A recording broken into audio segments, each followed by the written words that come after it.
You still do remember. Thank you, Honorable.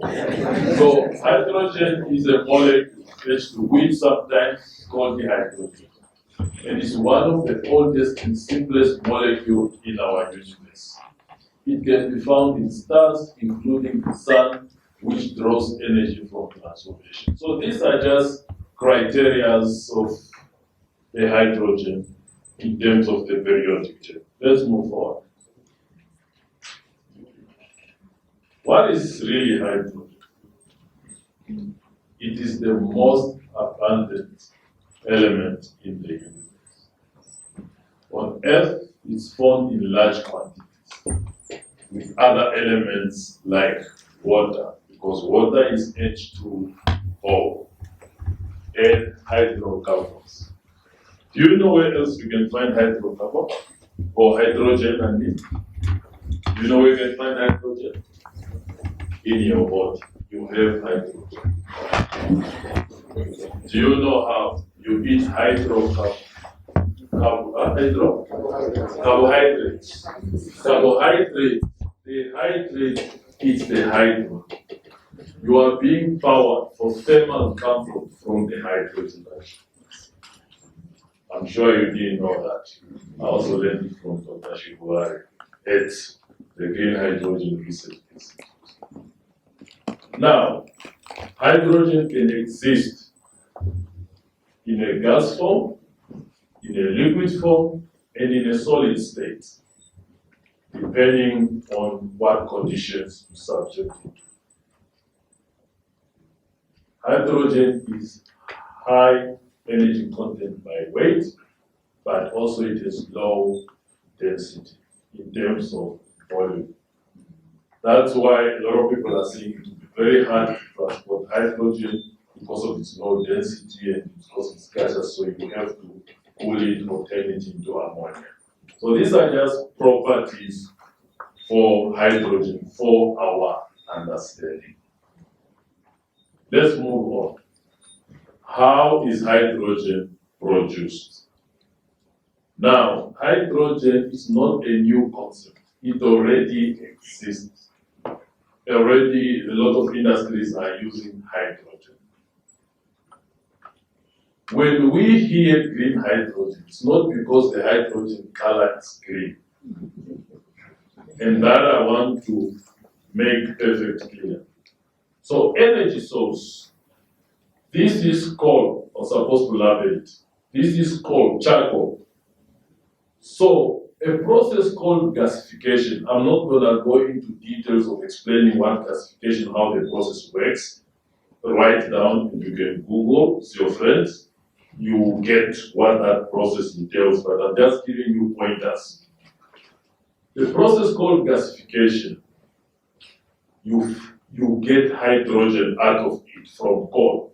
And that hydrogen is called either brown or black hydrogen. Now, these plus signs you are seeing, it just shows there is carbon dioxide in that hydrogen. So it's not a clean hydrogen.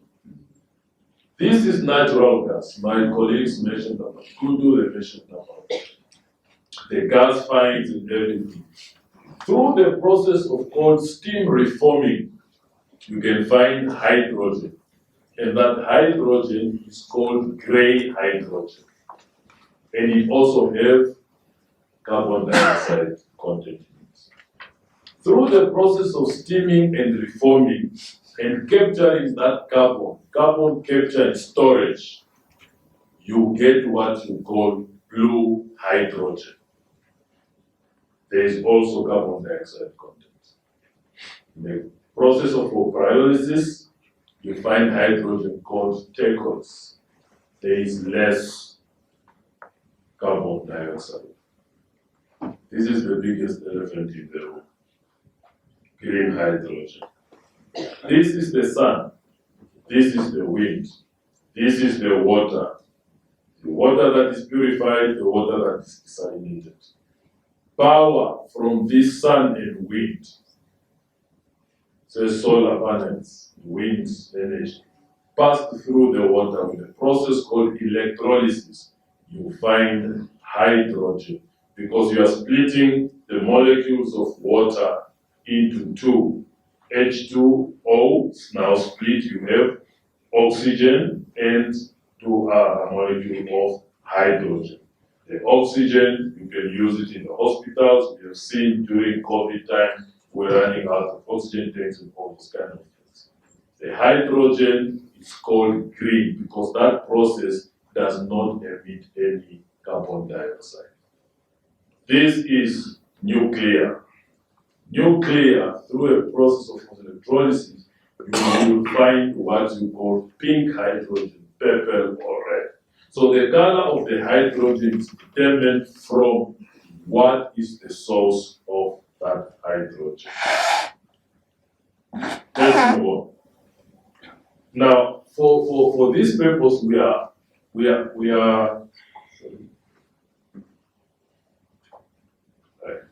for this purpose we are focusing on this green hydrogen.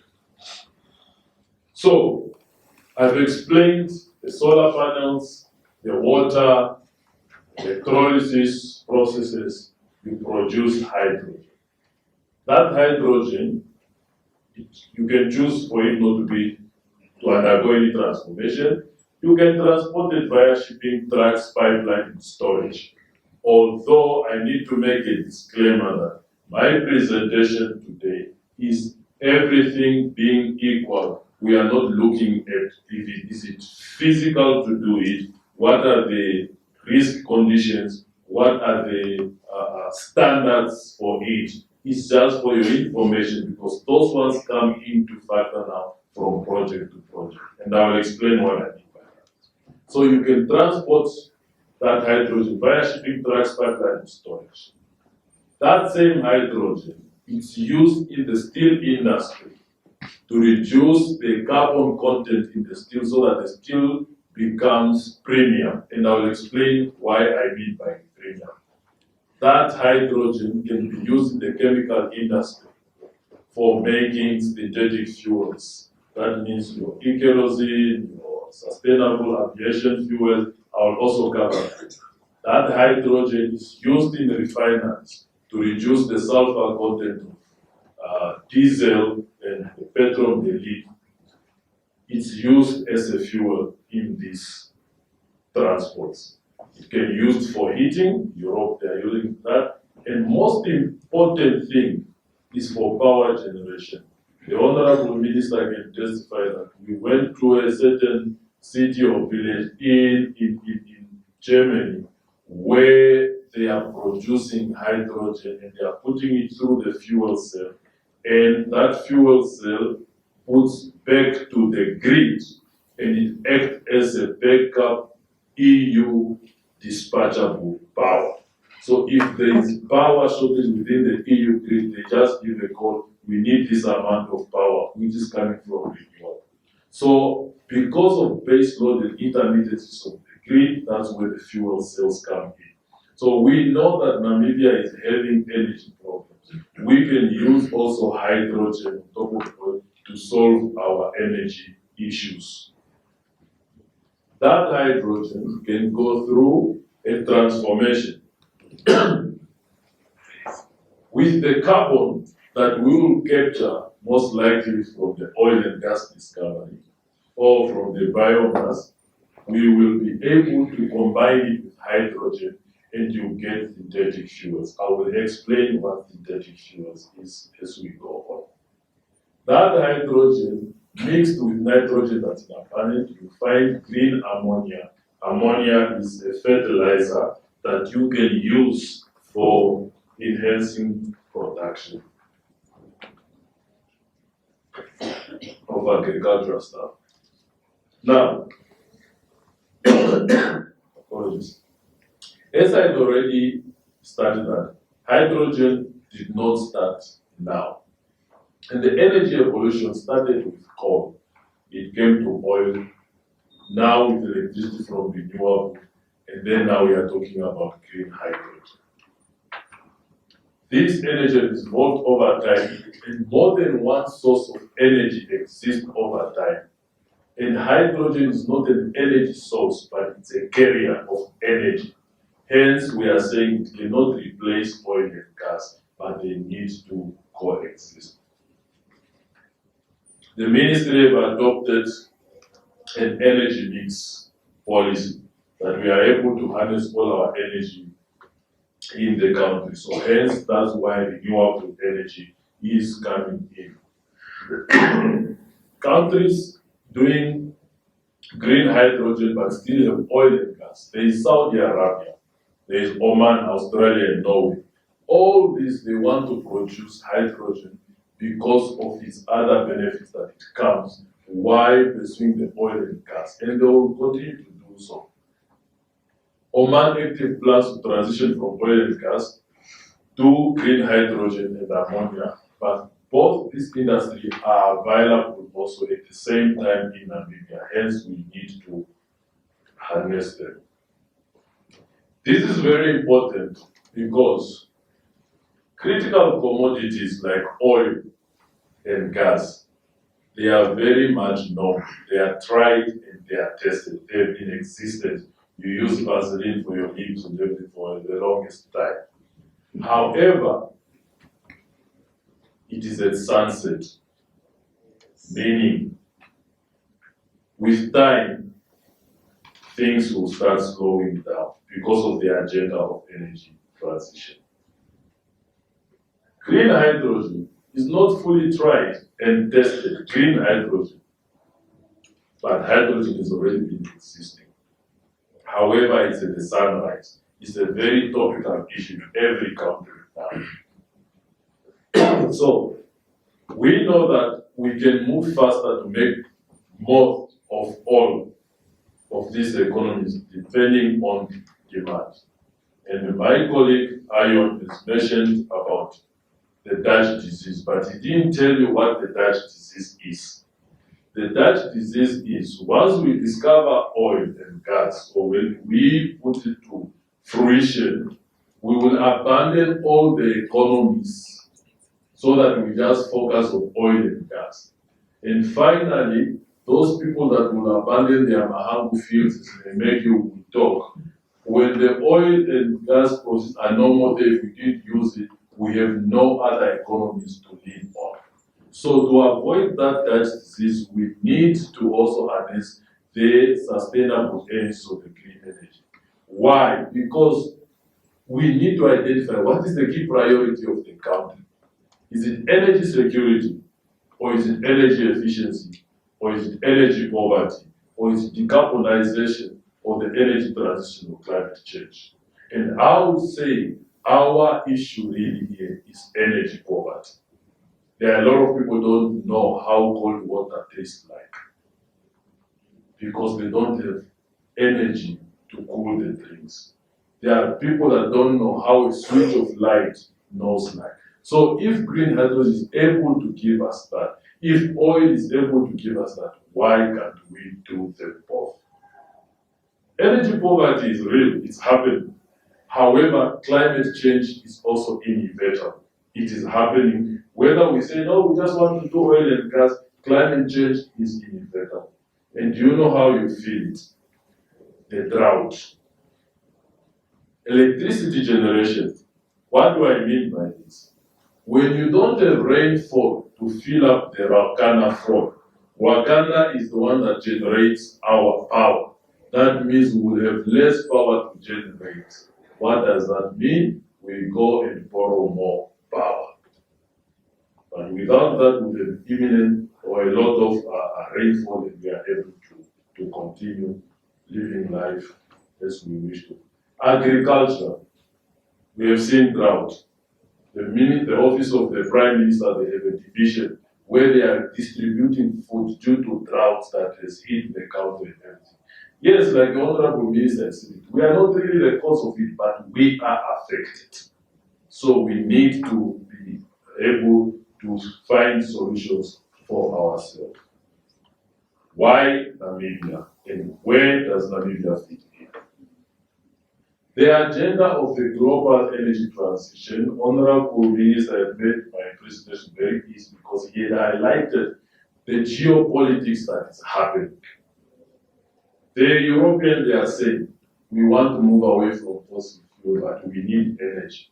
And the energy that we need is clean energy.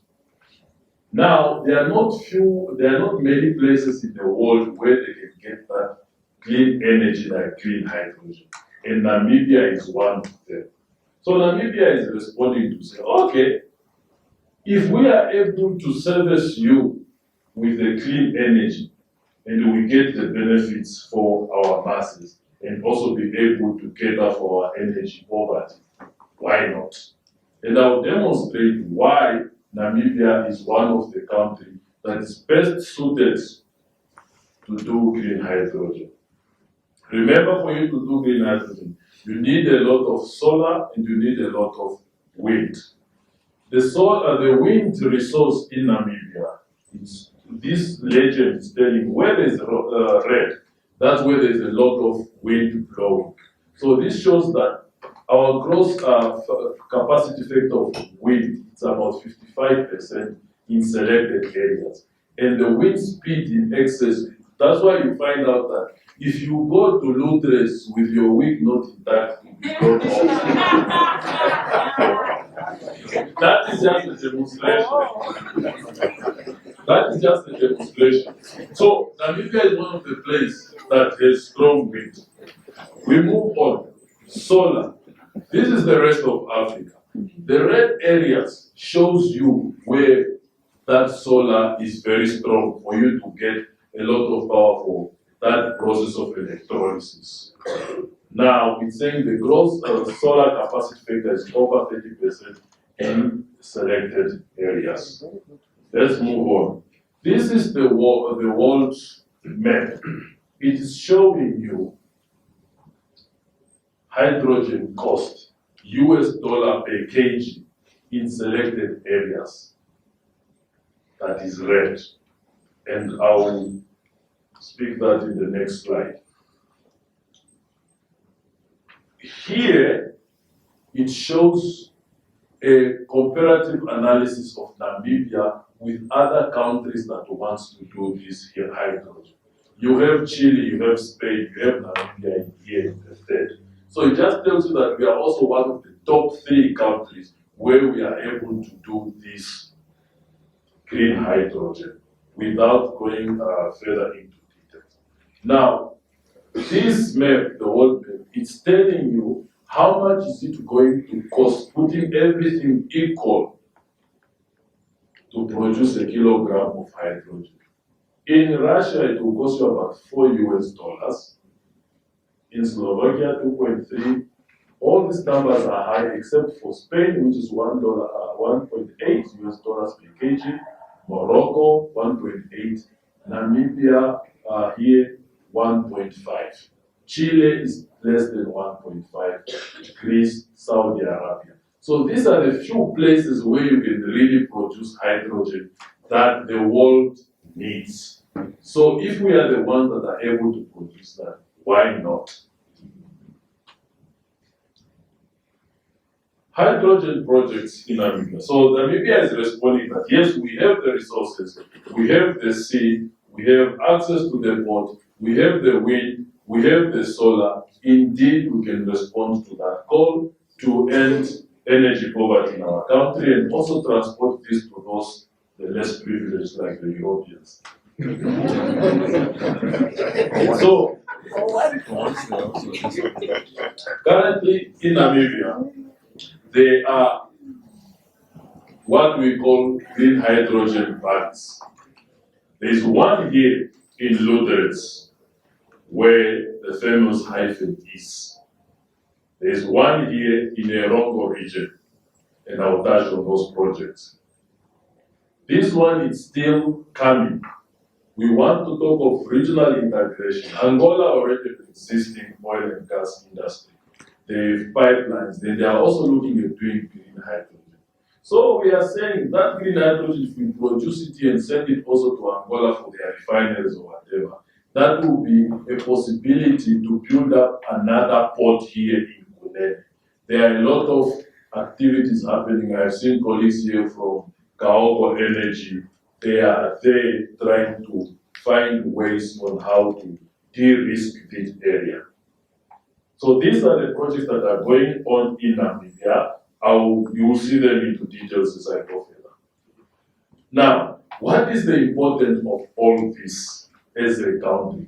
What is the end goal? The end goal is Namibia as an energy hub for Africa, because we have the green hydrogen, we have the oil, we have the gas, you have the whatsoever. We become the green hydrogen, the energy hub.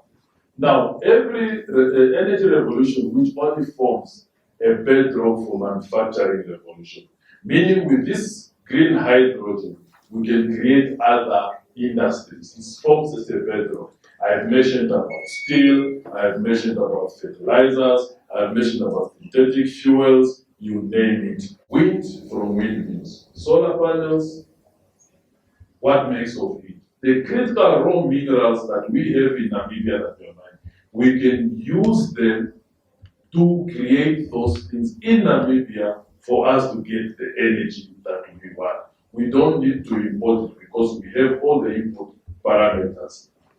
Lithium batteries, and all those kinds of things.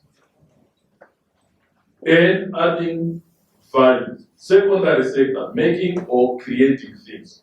So this steel that you get, you are subjected with hydrogen and you purify it, you will be able to sell it at a higher premium. So it's very, very important to create these sectors where we will move to tertiary sector of trading things, because now we can trade our commodities instead of just giving them away. Where does NAMCOR fit in this space? NAMCOR is currently in the process of reviewing its strategy from transitioning towards a broad-based energy company and simultaneously expanding its footprint in both upstream and downstream oil and gas sector. What does this mean? All of you know Total. Total is rebranded. Total is oil and gas, but now they are called Total Energies. There is a company for, is it Norway? Statoil. Yes, Norway, that we have mentioned. They were called Statoil. Now they are rebranded to Equinor. There is what we call in Malaysia, they rebranded to Petronas. Brazil, they rebranded to Petrobras. But in all those oil, these are national oil companies for those companies. They are doing renewable, they are doing green hydrogen.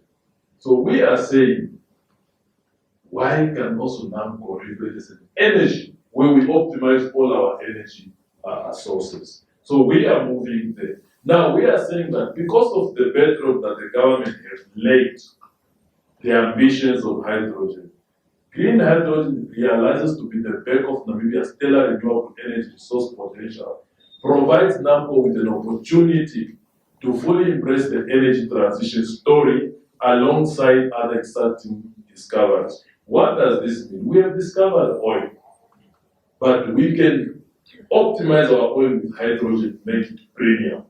We can get the carbon. The issue I keep telling people is that it's not oil and gas. The issue is carbon emissions for global warming. So if we can take care of the carbon emissions, everyone will be happy. So here you are talking of carbon capture and storage and things, but I'll go into detail for it. Now, the strategy for NAMCOR is, firstly, we are here. The oil discoveries synergies with sustainable energies. We want to enable the local commercialization of energy because gas has been deemed as green. We are talking of carbon capture, utilization, and storage. That oil that we've discovered, we can capture out the carbon, we can do blue hydrogen if we want, and we can also use that carbon dioxide with the hydrogen to create synthetic fuels. I'll explain what synthetic fuels is. Also, that carbon, we can trade it on the carbon credits or the carbon on the carbon markets, is what you call carbon credits. I don't want to go much into detail of this, but the Ministry of Environment, they are already coming up with frameworks on how Namibia can benefit from that. Actually, our oil will become green. Refineries. Should there be a decision to say that we are going into refineries? And I would like, with your permission, after I'm done with this slide, I'll skip the next slides because those next slides, they just talk to what I've explained here. Refineries to reduce the sulfur content into the byproducts of oil so that it's environmental friendly. We want to do green hydrogen and synthetic fuels. Here, the case in point is hydrogen, and I'm glad the Honorable Minister is here. NAMCOR holds equity on behalf of government in oil and gas. We are saying that 24% that government is having in green hydrogen, where we are still currently trying to find out which institution to hold that equity. Just give even a 10% just give a 10% to NAMCOR on behalf of government. Why?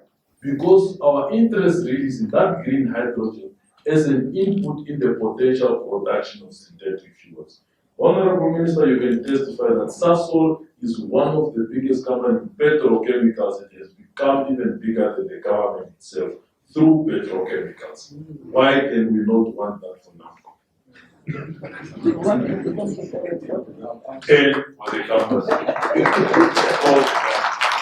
So, we are saying all those projects that are happening, we want to be government's preferred strategic partner in those hydrogen projects so that we can advance the vision that the country, your leadership has put forward. Thirdly, electrical vehicles.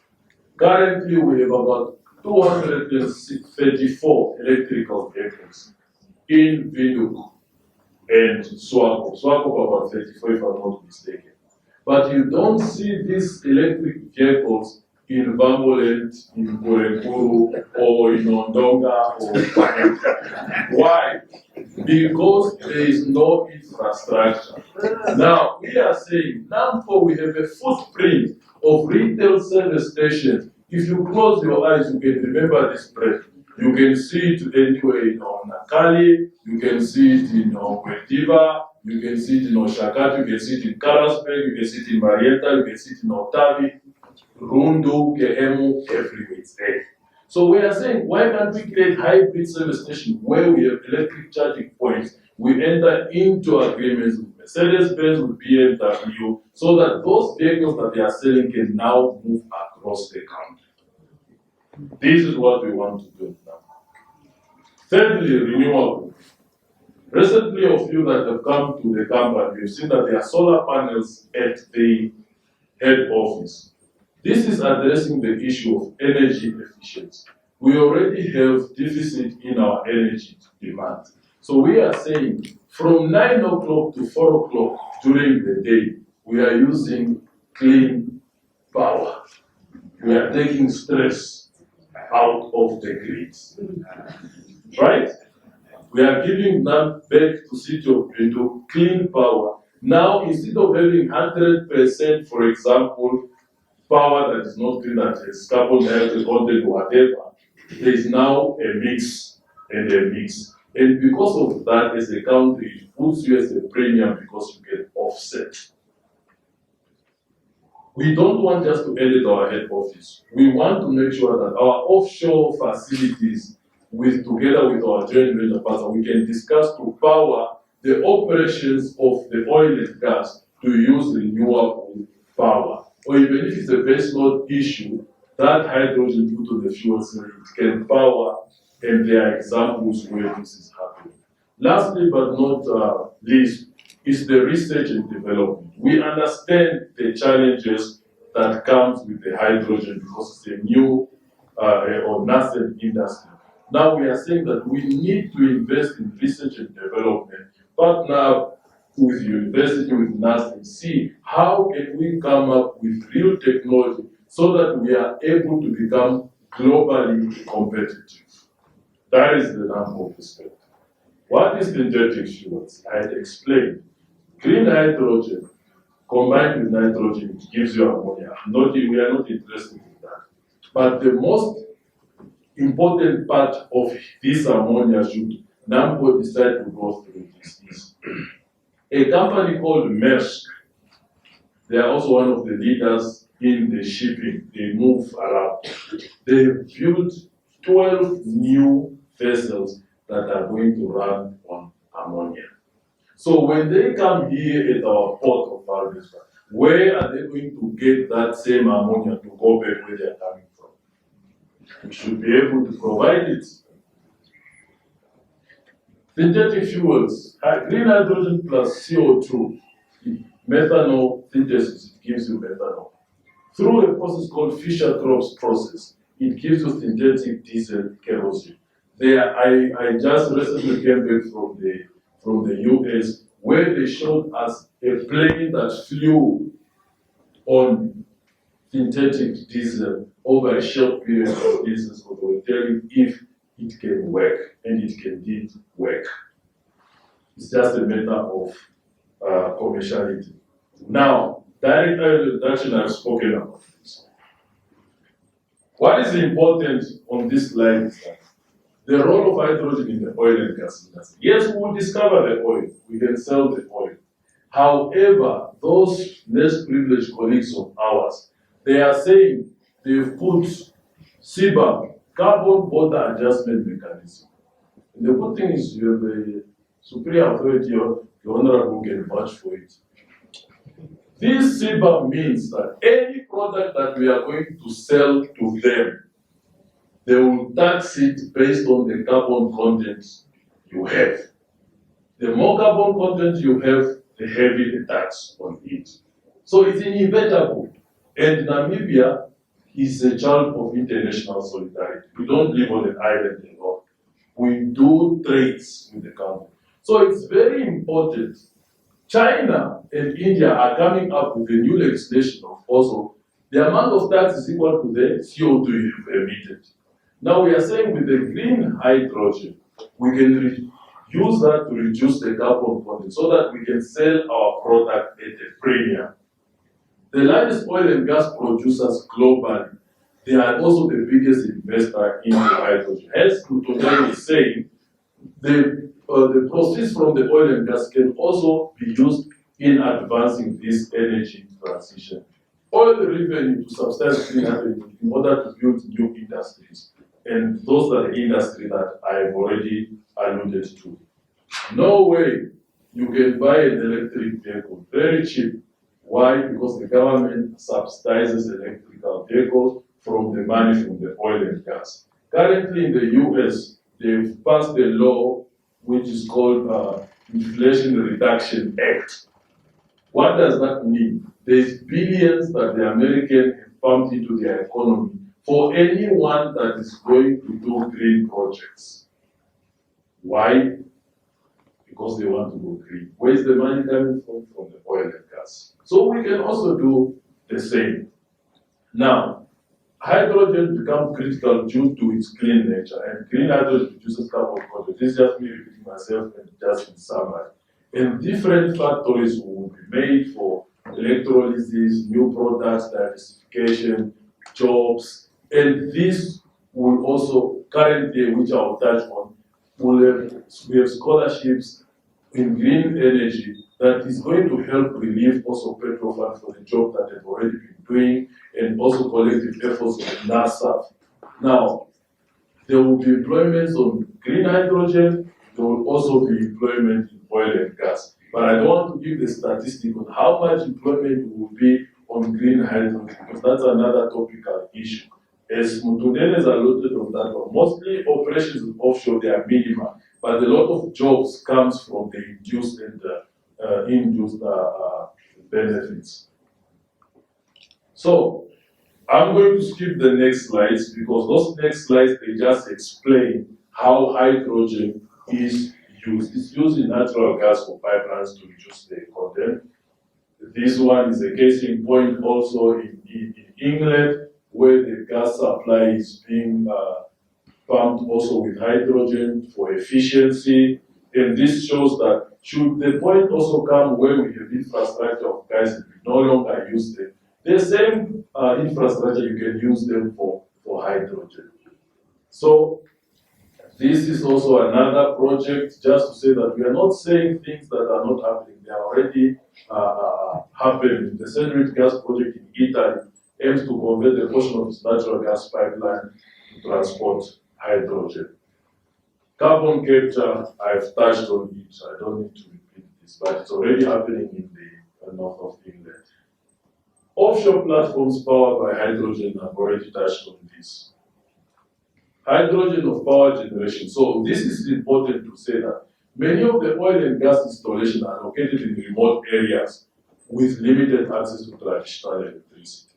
So in such cases, integrating hydrogen-based power integration can provide reliable and clean energy supply. So there is a project, offshore wind platform, that is powering the oil and gas operations. We move forward. This also is the same in other. There's a refinery in Texas that uses hydrogen to reduce what I've just explained, the sulfur content. Now this refinery have really lowered their emissions. We're also talking about now the premium of those products. This goes the same, but oil refineries often use hydrogen in hydrogenation process to upgrade heavy crude oils and produce cleaner fuels. This is very important for the technical people because when the oil is going to be produced, there is what we call natural mechanism. The can of Coke that she mentioned about, because of the high pressure in the can of Coke, when you put the straw, the liquid will flow even without you pulling. Eventually, when the liquid drops, that pressure becomes low, meaning the liquid won't come out. Then what do you do next? Is what we call enhanced oil recovery, meaning secondary mechanism, where you either inject in water, you inject in gas to push the oil up. Now, for the cleanest part of it, we are saying you can also inject the hydrogen in it and to pump the oil out when it reaches its depletion process. Where do you fit in? This is the most interesting slide for you, right? Currently, this is what we call the Southern Corridor development that the government wants to develop for the green hydrogen projects. And the green you are seeing, 5 and 6, these two lead parcels, speaking under correction, I think it's 2,000 hectares each. So in total, maybe 4,000 hectares. It's the one that has been awarded to Haifa to develop just here. Now look at this. Number one is Lutres. Lutres is here. This has been demarcated also for the production of hydrogen. Now, what does this mean? Investors will come. There is a recent implementation of an authority under the stewardship of the Tonga Lwendo that is going to package these land parcels for the investors to come and invest to do green hydrogen. What does this mean? We are talking about local content. Those investors, who are they going to partner with? So you need to prepare yourself. You need to talk to this investor. The government is going to put this, I'm sure there will be a tender process, the procurement process, that's another thing, but it will come. So you need to come in handy and be the Namibian that will learn the skills from these investors to be part of this project. Moving forward, this is the high-end project. This is what you are seeing, solar panels and windmills. It's just giving the statistic. But I will not talk much about it because I have a video slide for you to watch. So, that was in Lutres, one of the values that I told you. In a Rongo region, there are these projects currently happening. There's the Daures green hydrogen. There's this one is on hold. Clean energy. If all of you, how many of you drink beer? Yes. So you remember that O&L sold their beer arm to Heineken, right? So that money, they partnered up with a company called CNP Tech to do renewal. I will show you that project today. TransNamib is looking at retrofitting their train to run on hydrogen. Now, remember all these projects, they will need people, right? Let me just go into details now.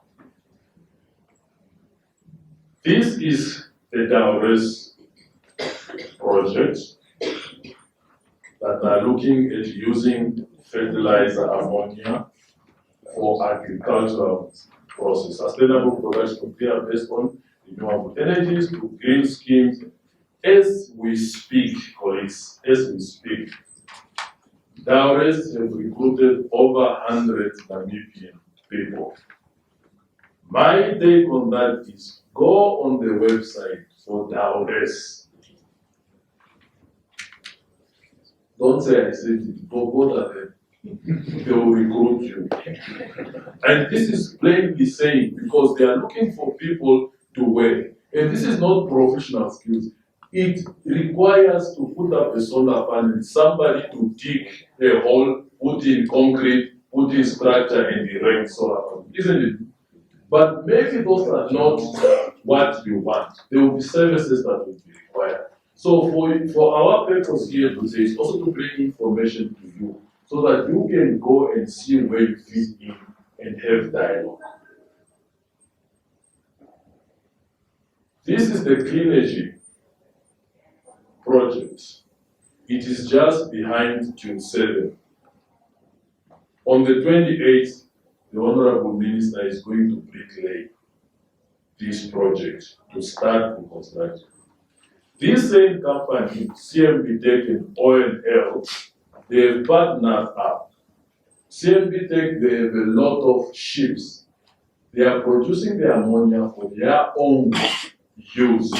They are discussing currently with NAMCOR to put up an extra pipeline on our jetty so that they can evacuate that ammonia. It will require a lot of construction work, it will require a lot of engineering work, it will require a lot of services. Now, to go into details, I just want to play for you the videos of this project so that you can visualize and see. This, I'll come to it direct. Let's go to the videos. Play for me directly, please.